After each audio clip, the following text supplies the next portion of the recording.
Hello, this is Danny Raymond, the voice behind Ray's Guide. In an earlier video, I discussed planning for the wipe that will come when 3.15 goes live. And the first step in planning was, have a plan. Or to put it another way, the first part of planning is realizing that a plan is needed. So in this video, I'm going to talk about different plans you might have. These aren't so much finished plans as broad categories to get you started on the type of plan you want. But you do want to have a plan. 1. Crew. Just crew. You might think that there won't be so many big ships to crew on after a wipe, but there will be a lot of people who have pledged for carracks, hammerheads, and such, and they will be eager to get those back in action. So I predict there will be, in fact, plenty of demand for player crew. So just use your starter ship from getting from one crew assignment to the next and pretty much nothing else. With captains likely to be willing to split mission rewards equally, you will have all the income, but none of the expense, which builds bank fast. But it doesn't just have to mean big ships. The Hurricane is still a two-person powerhouse that can blast through many of the bounty hunting and mercenary missions quickly. 2. Bounty hunting. My suggestion is to pick a location and focus on it rather than having to work your way up multiple reputation ladders at the start. Which location? Well, the simple answer is the one that fewer people competing with for the missions, but it's hard to know that right now.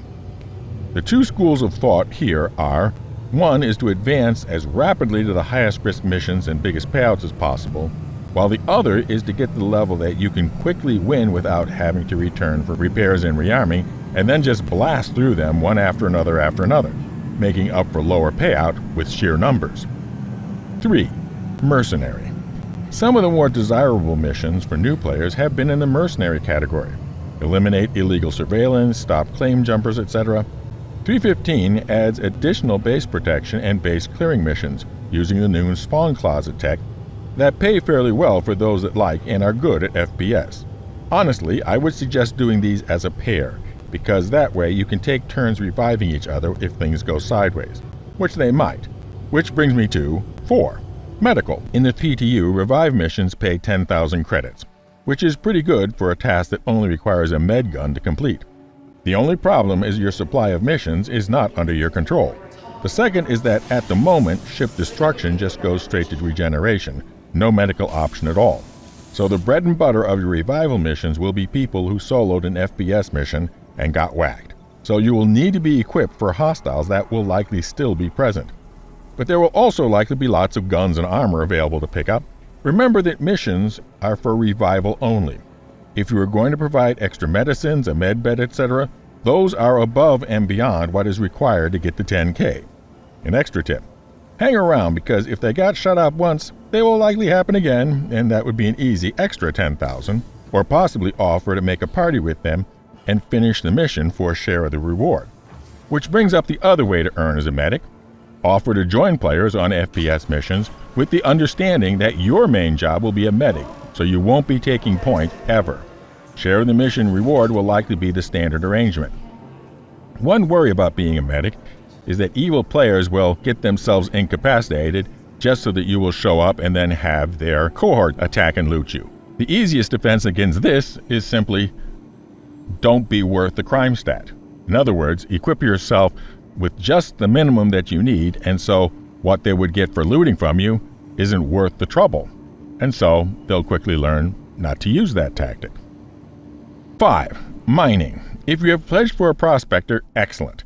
Head out to the Air and Halo and start with the simplest rocks to build up the bank to afford the better mining equipment and do Quantanium. If you didn't pledge for a prospector, you can take the traditional route and start with hand mining and collecting items in cave missions. Then you can move up to renting a rock and a ship to haul it in, and then so on.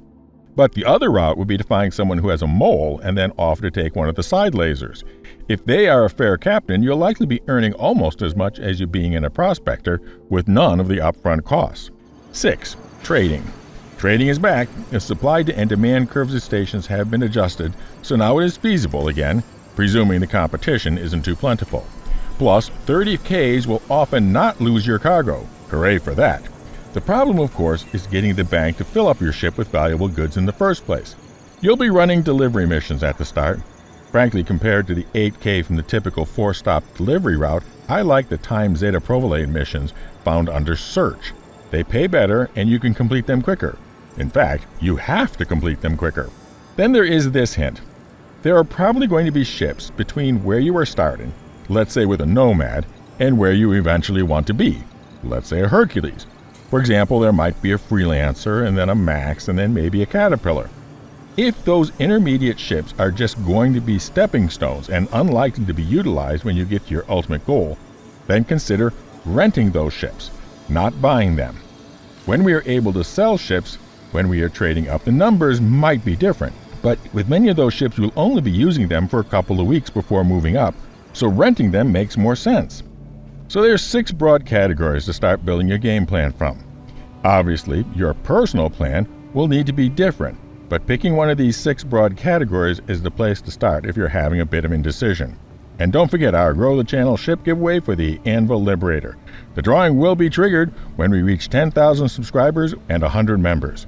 1 entry per video. Either be a member or be a subscriber and comment on this video, somehow including the secret word. And the secret word for this video is the first career category that I mentioned. Fly safe, keep it real, and I'll see you in the verse. This is Daniel Raymond for Ray's Guide.